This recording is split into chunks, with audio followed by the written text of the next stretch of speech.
Last weekend, Marvel released its newest series to Netflix, and boy oh boy, what a giant pile of shit. I can't believe Marvel is gonna let something like this get released under their banner. The Affleck movie isn't even that old, and they honestly think they could outdo the tremendous performance of Affleck with this guy?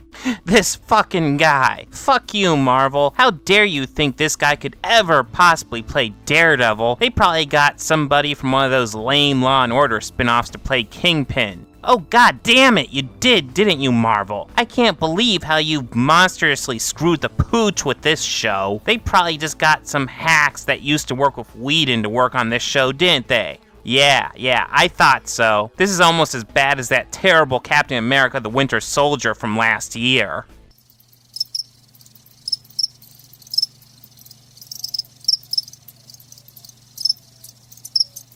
Now I can tell from your comments how far you made it into this video. This series was awesome. Easily the best superhero television series ever. But something it really does is show just how inferior the 2003 film really was. This isn't like The Incredible Hulk where Marvel gets their property back and just makes a decent movie. This is a complete improvement over the 2003 movie. And since the movie really provides the best basis for comparison, I'll look at the characters in the movie and see how the series handles those same characters. I won't go over story too much because my goal will be to keep this as spoiler free as possible. So if you haven't seen the series yet, you can still get the full experience if you watch it after this video. However, if you have seen the series, this should still prove to be a fun companion piece. And I'll be comparing the series to the director's cut because that's the much better version of the movie.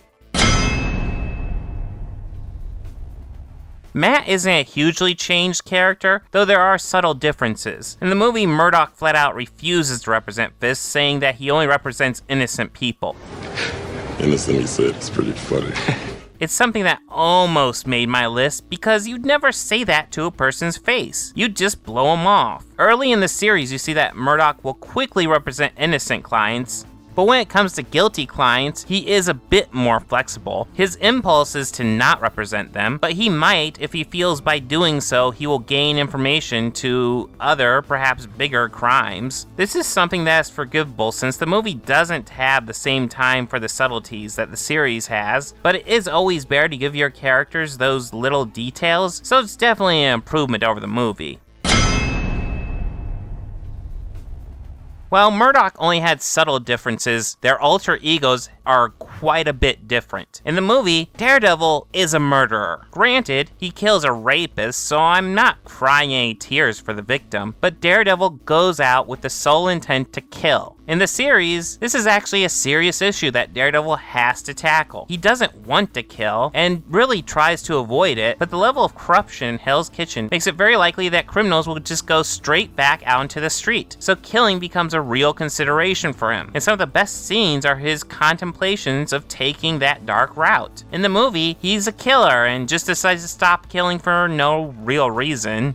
On a superficial note, the costume in the movie does look better. While his simple outfit throughout season 1 looks fine, his main Daredevil suit was a little underwhelming, though it did grow on me the more I saw it.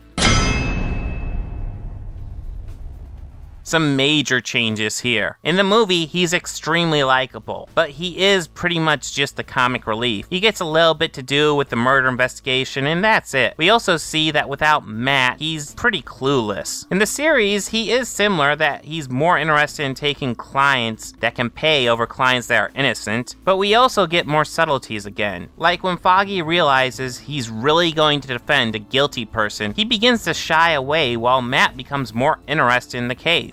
He doesn't feel like a dopey sidekick, he feels like a genuine friend who is certainly a few steps up on the goofy meter, but not unrealistically so. While Matt is almost certainly the smarter of the two, Feige doesn't seem useless without his partner. Karen Page really has no purpose in the movie other than to hang out at the office and help Feige flip his clue. So it was really easy for the series to upgrade that. In fact, she has some fairly major shit going on that she has to cope with that has little relation to the other characters, but it doesn't feel out of place. Ben is perhaps the most similar character in both versions. I feel like we're just seeing him at different stages. In the movie, he certainly isn't a rookie, but he is actively getting in the way during an investigation and trying to find the story wherever it may be. In the series, he's a character who's been through the ringer of life. He doesn't have the same energy to tear into a story, but at the same time, the reporter instinct in him is still there. He's not as in your face, but if he starts into a story, he really can't stop himself from diving right into it. And the last major character that appears in both the movie and the series is Wilson Fisk. And I've heard some people were unhappy because we didn't get a more traditional Kingpin. But I felt like we're really getting an origin story here. We're seeing how Wilson Fisk becomes the more traditional Kingpin. It's strange how Michael Clark Duncan was a much bigger guy, yet I found Vincent D'Onofrio to be much more imposing. We see Duncan's Kingpin casually kill 2 bodyguards, and while the scene works to establish him as a force to be reckoned with, it also confuses me. Why would you just decide to kill 2 of your men randomly? You can't gain the trust of your men by randomly killing them. There has to be a reason for it. Only once did I feel the Kingpin of the series ever unjustly attacked one of his men, and it was a moment of rage, and he did have a reason for doing it, it just wasn't a good reason. Other than that, when he rages, there is certainly a reason. Normally I would get annoyed when there are people who are in charge of major enterprises getting their hands dirty when they could have one of their underlings do the task, but here it made absolute sense for the character. It's simply how he is. It's a really welcome change. I've gotten kind of sick of all the basic evil for the sake of evil villains in the Marvel Cinematic Universe, so it's really awesome to get another great villain, because there's so few around. As you can probably guess, I like this series a lot more than the movie, and I like the director's cut of the movie. There were some noteworthy nitpicks I had. I felt at times the shaky cam was entirely too intense, and the lighting in the offices would often not make sense either. Why would these people hang out in the dark so damn often? Probably my biggest complaint is the character of Claire. I like her, it just feels like they spend a lot of time introducing her, then do fuck all with her. Hopefully she has a storyline next season. On the other hand, I wanted to bring up a moment in the series I really liked, the fight scene at the end of episode 2. This was an epic achievement. Movies typically cut fight scenes fast in order to cover the bad choreography, but what we end up here is a multi-minute fight scene filmed in one shot. Movies don't do shit like this, so I'm shocked to see it in a television series. I just sat in amazement watching it go on without any cuts. I welcome the fact that Daredevil looks exhausted towards the end of the battle, giving the character a very real feel. This scene is a technical achievement, and I loved it. If you haven't seen this series yet, go watch it now. I like a lot of comic book series on television now, but this one beats them all, hands down. I give it a knee-jerk rating of 5 out of 5.